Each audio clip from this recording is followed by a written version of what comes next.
Instead, we have the opportunity to make a habit of empathy, to recognize ourselves in each other. Because right now we're living in a country where we are still too divided.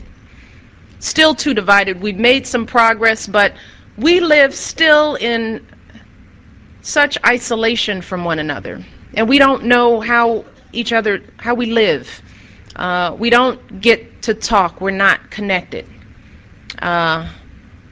And as a result, we don't know one another. And we are still a nation that is too cynical.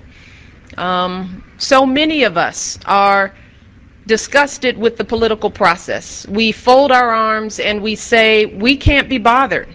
And those problems are they, them. It's not us, it is them. So we don't engage. We are too cynical. And we're still a nation that is too guided by fear. And I talk about fear a lot because it seems that we've grown to be a nation that is afraid of everyone and everything. And the problem with fear is that it clouds our judgment. You know, my mother always told me, you don't make good decisions when you base them on fear. Fear cuts us off from one another in our own families, in our own communities, and it certainly cut us off from the rest of the world in ways that are not good. And what happens with fear is that it creates this veil of impossibility that is covering all of our heads. And we spend more time in this nation talking about what we can't do, what won't work. And it has gotten progressively worse throughout administrations, Republican and Democratic alike. And it's not right. And Barack says that our greatest challenge as a nation is not that we are suffering from a deficit of resources. We are still one of the richest nations in the world, despite our economic downturns. We're wealthy.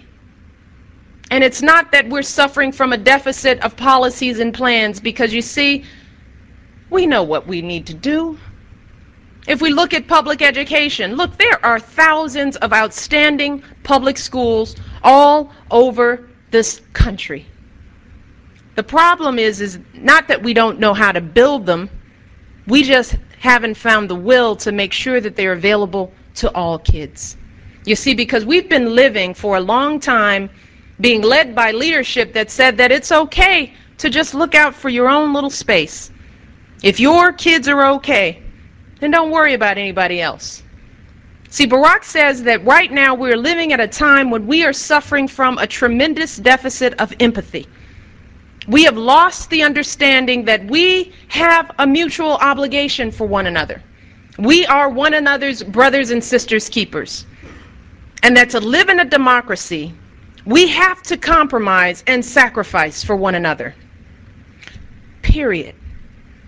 But we have been told, since I have been an adult, don't worry about it.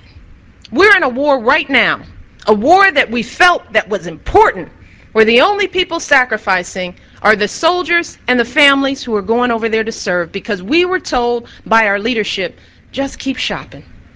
Don't worry about it. We haven't been asked to pay a tax, collect a can, darn a sock, nothing. And it's not that as a nation we wouldn't if we were asked, but nobody's asking. Because they're just trying to tell us to just worry about your own little space.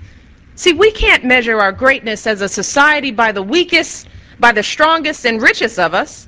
We measure our greatness by the weakest, the least of these, and we aren't doing that. Our souls are broken. See the world through other people's eyes. Now, empathy is a quality of character that can change the world.